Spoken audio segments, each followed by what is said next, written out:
La banda cambiaria. Información sin reservas.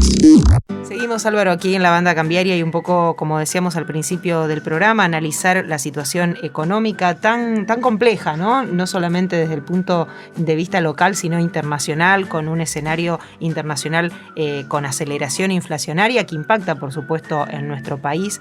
Y vamos a analizar un poco cómo va el rumbo de la economía, y para eso hemos convocado al economista Carlos Segiaro, que también es docente de la Universidad de Villa María, a quien saludamos. Carlos, buenas tardes. Álvaro Torrile y Sandra Sicaré te saludan. ¿Cómo estás?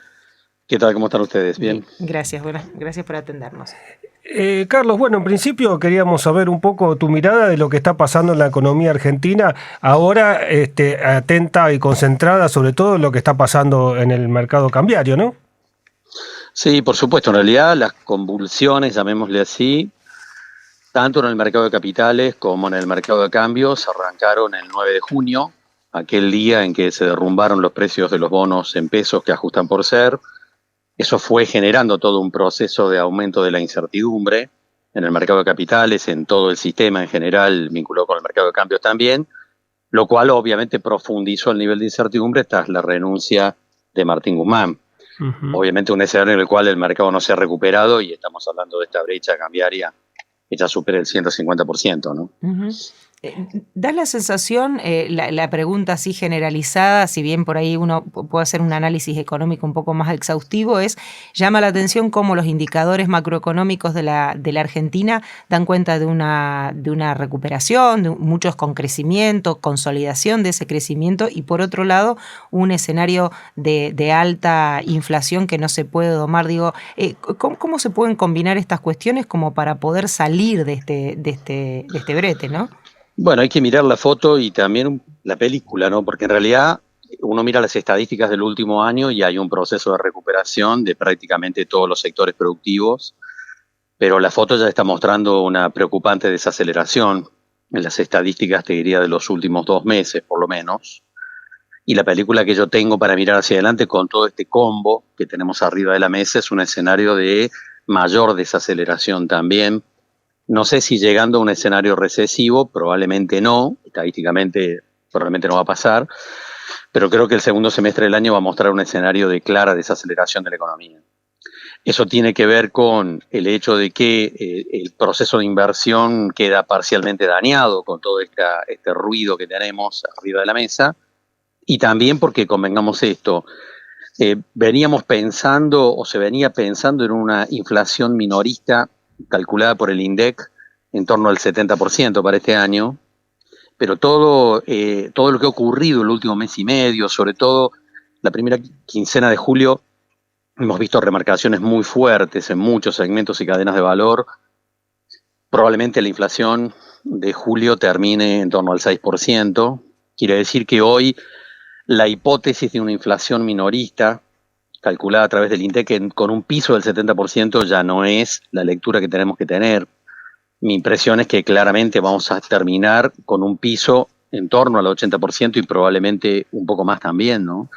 Y la verdad es que eso conduce a otras consecuencias en el funcionamiento de la economía, porque con una inflación minorista calculada oficialmente, que difícilmente se pueda situar por debajo del 80 o el 85%, ya que tendríamos que descartar eso, es muy improbable, casi imposible, que pueda haber alguna recuperación en los próximos meses del poder adquisitivo de la mayor parte de los asalariados, de los jubilados, de los cuentapropistas, de la gente que trabaja en los sectores informales.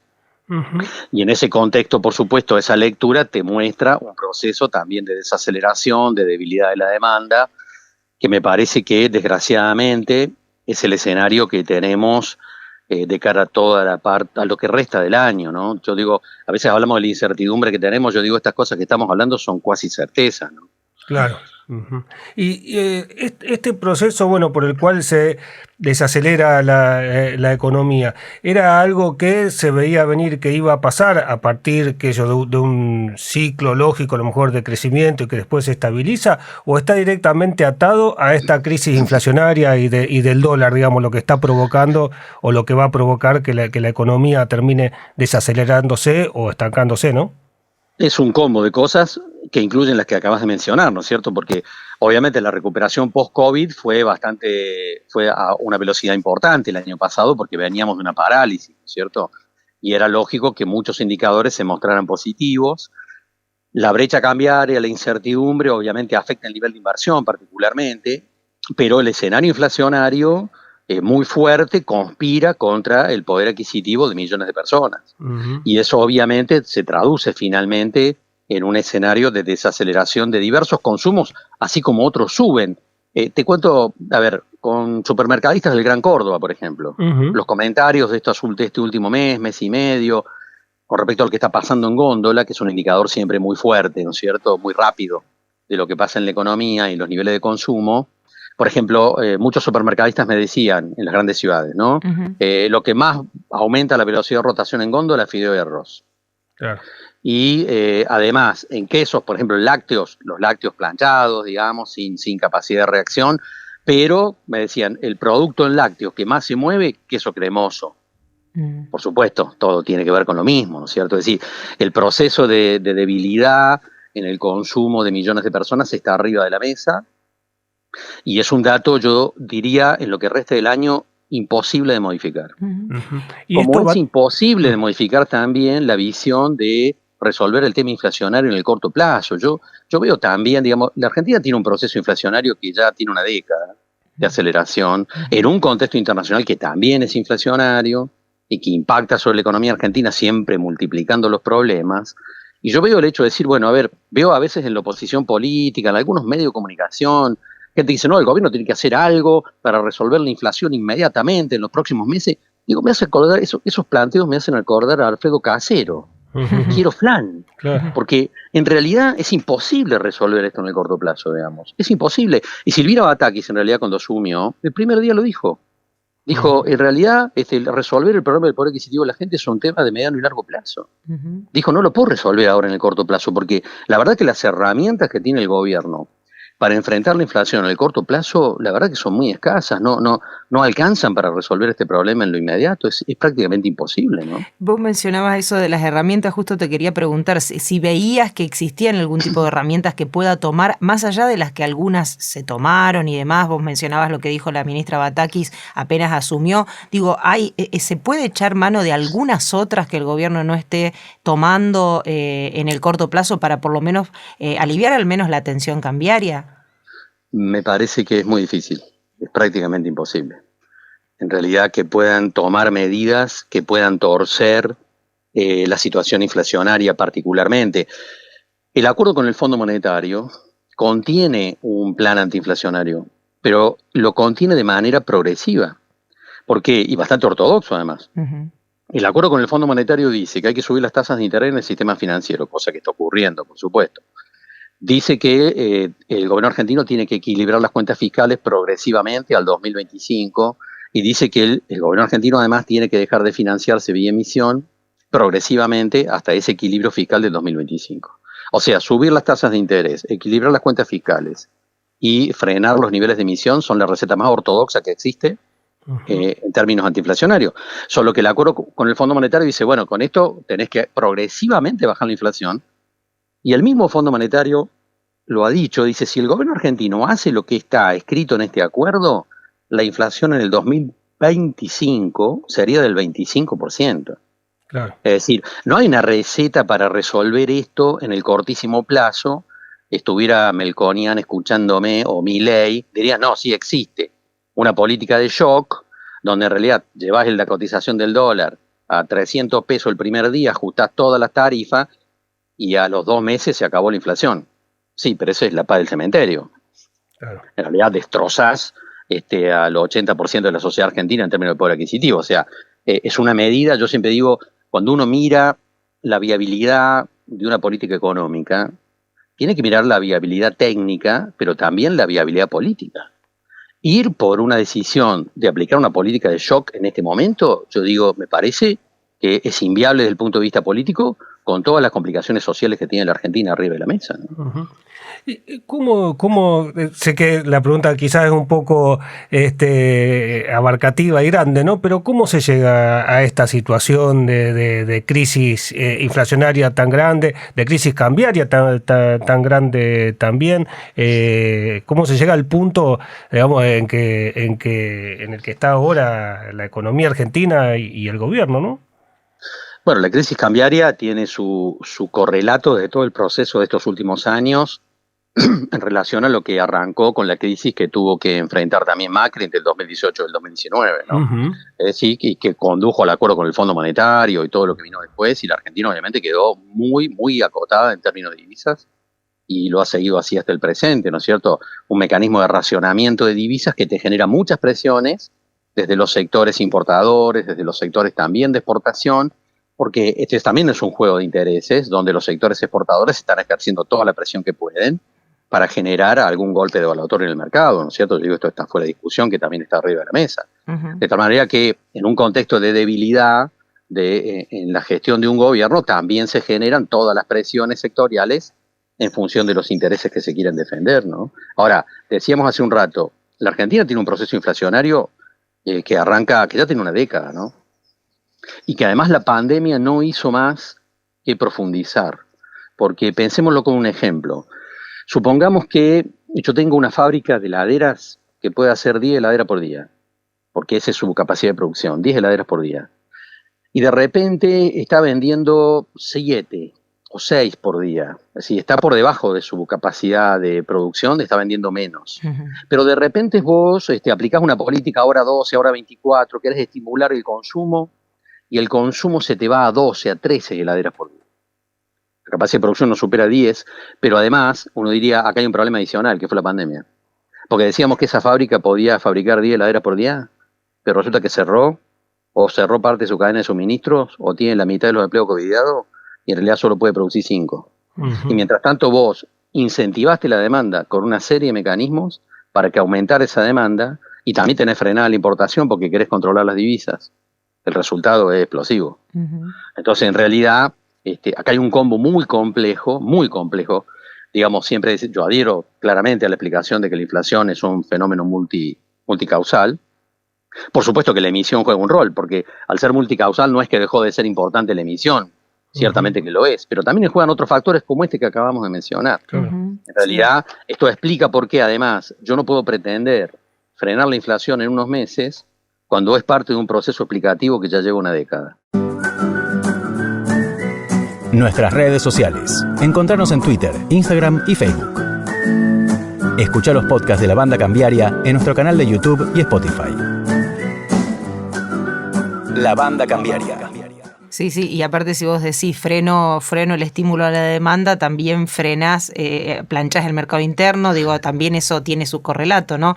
Bueno, y además pensemos que el acuerdo con el fondo contiene eso, porque el acuerdo con el fondo establece explícitamente que tienen que subir las tasas de interés en pesos en el sistema financiero, uh-huh. Algo que venía haciendo Guzmán sin decirlo, junto con el presidente del Banco Central, y que Silvina Batakis dijo explícitamente en su conferencia de prensa. Uh-huh. Las tasas de interés tienen que ser positivas frente a la inflación, lo dijo explícitamente. Uh-huh. Y lo dijo porque está en el acuerdo con el fondo. Ahora, si vos subís las tasas de interés y las situás en terreno positivo, ¿estás enfriando la economía? Uh-huh. Obviamente que sí. Este es un factor más, digamos, dentro de lo que hace que uno tenga la cuasi certeza de que el segundo semestre es un escenario de desaceleración de la economía por incertidumbre en términos del sector de inversión, por ajuste de las cuentas fiscales, sin lugar a dudas que si Silvina Batakis avanza en esa dirección, va a frenar parte del gasto público, vinculado también con el proceso de inversión, y porque millones de personas en la Argentina tienen una pérdida de poder adquisitivo que va a desacelerar el consumo. Y esta desaceleración del consumo y de la actividad podría traer una menor inflación, o en Argentina eso no funciona mucho. En el tiempo sí, pero no en el corto plazo. Uh-huh. Por eso el argumento del fondo es, con estas medidas de ajuste de las cuentas fiscales, aumento de las tasas de interés, en realidad vos vas conduciendo, si hay menos emisión, etcétera, vas conduciendo a la economía a un proceso de desaceleración, pero diríamos que recién vamos a empezar a verle la pata a la sota recién el año que viene. En el corto plazo, a mí me resulta imposible pensar que la inflación pueda reducirse en los próximos meses de manera sustancial, de manera sustancial. Creo que inevitablemente, yo particularmente, yo creo que ya frente a lo que está pasando en el mes de julio, estamos hablando para la inflación que calcula el INDEC de un piso del 85%. ¿Y cómo estás viendo? Mencionabas un poco lo que estaba haciendo Batakis. ¿Crees que está, digamos, haciendo la sintonía fina necesaria como para tratar de desarmar este combo dentro de lo que es posible hacerlo, ¿no? Ella ha manifestado que quiere cumplir el acuerdo con el Fondo Monetario. La semana que viene creo que va a estar yendo a Estados Unidos a negociar, porque pensemos esto, a negociar varias cosas, pero entre ellas la propuesta que tienen arriba de la mesa en este momento de desdoblar el tipo de cambio para dar una señal a los turistas extranjeros, por ejemplo. El Fondo Monetario siempre ha estado en contra del desdoblamiento cambiario, siempre, históricamente, porque considera que es un mecanismo que genera muchos problemas. Así que si el gobierno actual quiere hacer un desdoblamiento del tipo de cambio, aún por una cuestión menor, como es el turismo extranjero, va a tener que negociarlo con el Fondo Monetario, porque el Fondo Monetario tradicionalmente no ha estado de acuerdo con eso. Ahora, en realidad yo digo, el punto para mí más complicado de la gestión de Silvina Batakis no es que quiera seguir adelante con el acuerdo con el Fondo Monetario y todo lo que implica en términos de política cambiaria, fiscal, etcétera, sino lo que significa que hay sectores dentro del oficialismo que le están reclamando respuestas de tipo social, ¿no? Claro. Sí, sí. Y este es un punto de conflicto, ustedes lo saben, ¿no es cierto?, mejor que yo. Está generando muchísima tensión, ¿no es cierto?, desde el punto de vista de las organizaciones sociales, con todo lo que hicieron en su movilización esta semana y lo que plantean para la semana que viene. Yo tengo la impresión que finalmente Silvina Batakis y el gobierno básicamente van a tener que dar una respuesta desde este lado, e imagino que probablemente esa respuesta sea sentarse a negociar el planteo de las organizaciones sociales del salario básico universal. Creo que finalmente, creo que finalmente se van a tener que sentar a discutir esto, porque si no estamos frente a, siempre digo, la viabilidad técnica de una propuesta económica y la viabilidad política, ¿no? O sea, que lo ves posible esto de la discusión del salario universal, ¿en qué características? ¿Como una ampliación de los planes ya existentes o con esa característica que algunos plantean de un ingreso universal que tiene otro condimento? Bueno, yo cuando escuché la primera vez hablar de esto me pareció un disparate.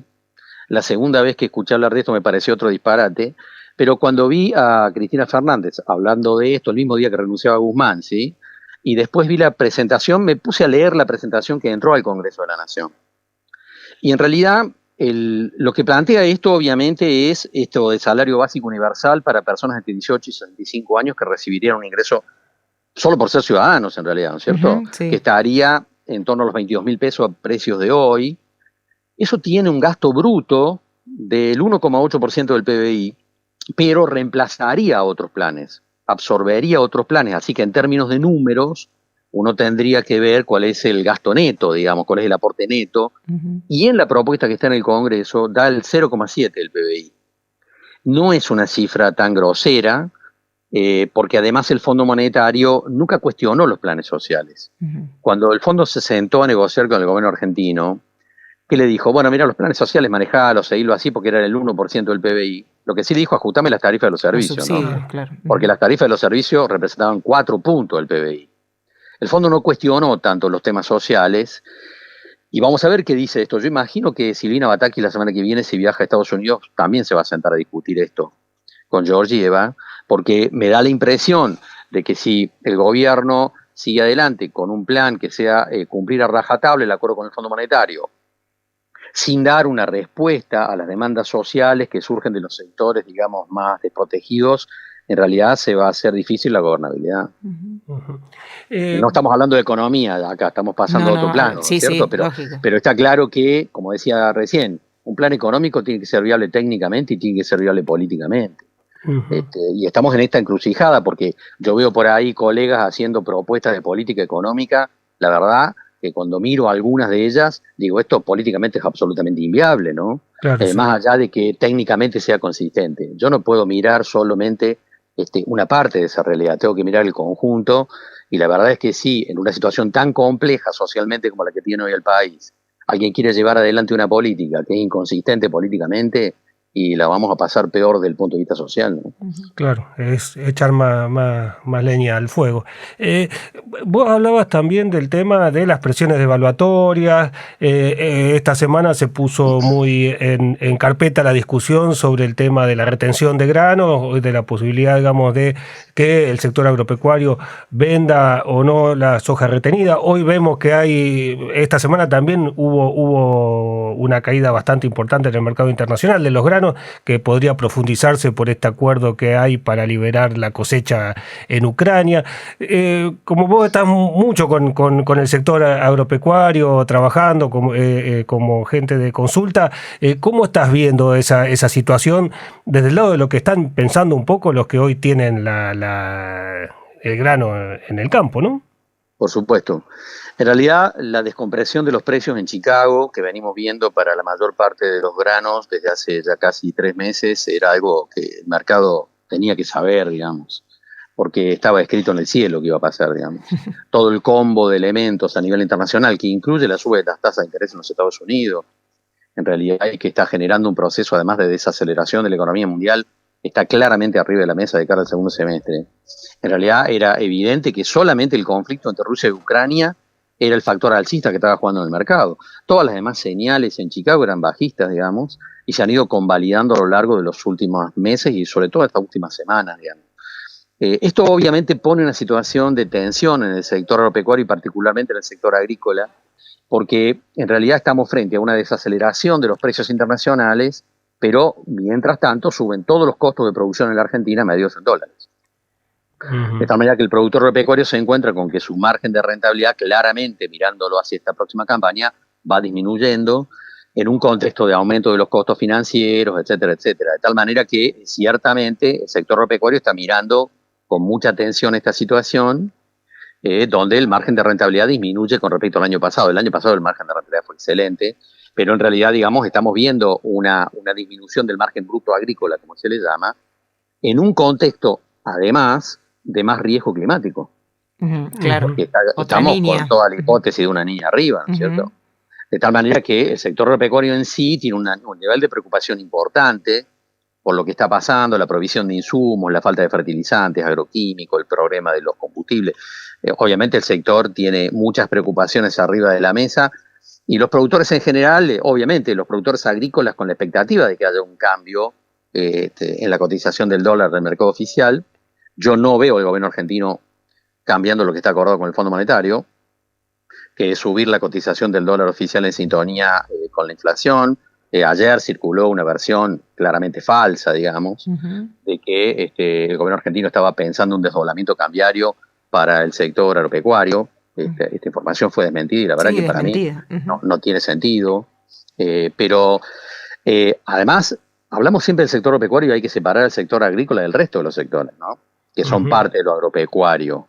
Porque yo tengo una relación fuerte con el sector lácteo y, por supuesto, a veces con esto que está ocurriendo en el sector, los productores y las empresas industriales me dicen, Carlos, ¿cuándo se va a recuperar la demanda interna, el mercado interno de lácteos?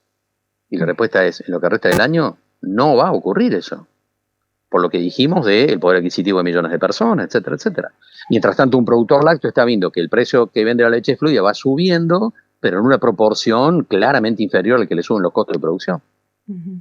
De tal manera que no es la misma situación de un productor agrícola que la de un productor lácteo, ¿no es cierto? O la de un productor porcino. Hay situaciones muy diversas para mirar, pero ciertamente el contexto internacional y el combo de elementos internos va conduciendo razonablemente a una disminución del margen de rentabilidad de cara a los próximos meses. Y en ese sentido, aquellos que tienen retenido algún tipo de producción, ¿crees que este escenario, esto que vos decías ya estaba escrito en el cielo que iba a ocurrir, puede incentivar alguna liquidación más fluida y que de alguna manera también alivie lo que son las reservas? No, en lo inmediato no, porque un productor hoy, con la foto de esta semana, lo que está esperando es un golpe devaluatorio. O sea que un productor agrícola en este momento no va a vender un grano a no ser que necesite cubrir algún pago, ¿no? Aunque bajen los precios en Chicago y eso, y no, por supuesto, porque si el precio te puede estar bajando un día un 15% en Chicago, si vos tenés un golpe devaluatorio del 100% en el mercado interno, compensaste claramente eso, digamos, ¿no?